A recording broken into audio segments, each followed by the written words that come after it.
సాంప్రదాయబద్ధంగా వస్తున్న ఈ కాళహస్తీశ్వరి నుంచి సారీ తీసుకురావడం జరిగింది. శ్రీశైలం మల్లికార్జున స్వామికి, అమ్మవారికి ఈ యొక్క సాంప్రదాయము నాకు ఇప్పుడే తెలిసింది.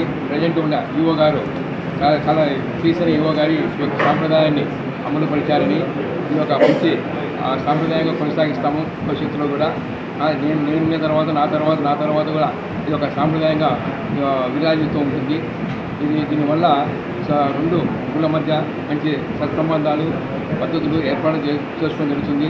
అదేవిధంగా మేము ఇక్కడ వచ్చినప్పుడు ఈ యొక్క శ్రీశైలం యొక్క దేవస్థానం అలవాట్లు కానీ సాంప్రదాయాలు కానీ మేము తెలుసుకోవడము, అంటే మంచి ఉండేది మేము అక్కడ అమలు పరచడం జరుగుతూ ఉంటుంది. అదేవిధంగా వీళ్ళు శ్రీశైలం కాళహస్తి వచ్చినప్పుడు అక్కడ పద్ధతి తెలుసుకోవడం జరుగుతుంది. అవసరమైతే కూడా మార్పులు చేర్పులు చేసుకోవడానికి అవకాశం ఉంటుందని నేను కోరుకుంటున్నాను. ఇది ఒక మంచి పరిమాణంగా భావిస్తున్నాను. కాబట్టి ఇది భవిష్యత్తు మరింతగా అభివృద్ధి చెందాలని కోరుకుంటూ థ్యాంక్ యూ.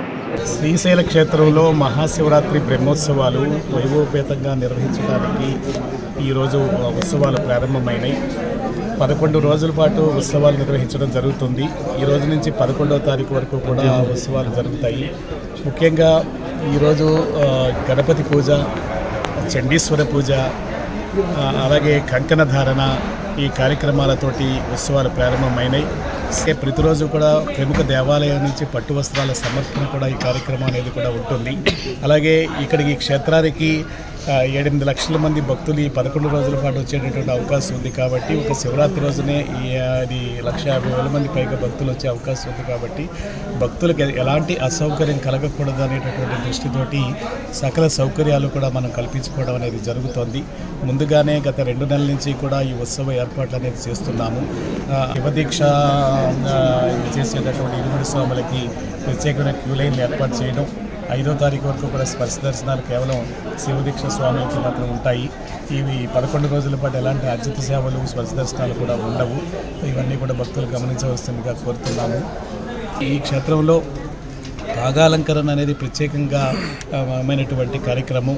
8వ తారీఖు రాత్రి 10 గంటల నుంచి 12 గంటల వరకు భాగాలంకరణ అనేది కార్యక్రమం స్వామివారి దగ్గర ఉంటుంది.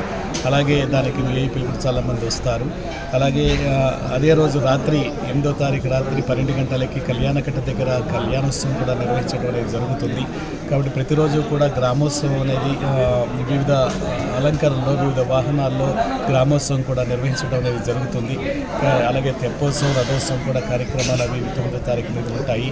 కాబట్టి భక్తులందరూ కూడా ఈ కార్యక్రమాల్లో పాల్గొని, బ్రహ్మోత్సవాల్లో పాల్గొని స్వామి అమ్మవారి యొక్క కృపాకటాక్షాలు పొందాలని చెప్పేసి కోరుకుంటున్నాము. అలాగే ఈ క్షేత్రానికి సంబంధించి భక్తుల యొక్క రద్దీని దృష్టిలో పెట్టుకొని గత సంవత్సరం కంటే అధికంగా మనం సేవలు సౌకర్యాలు కల్పించడం అనేది జరుగుతోంది.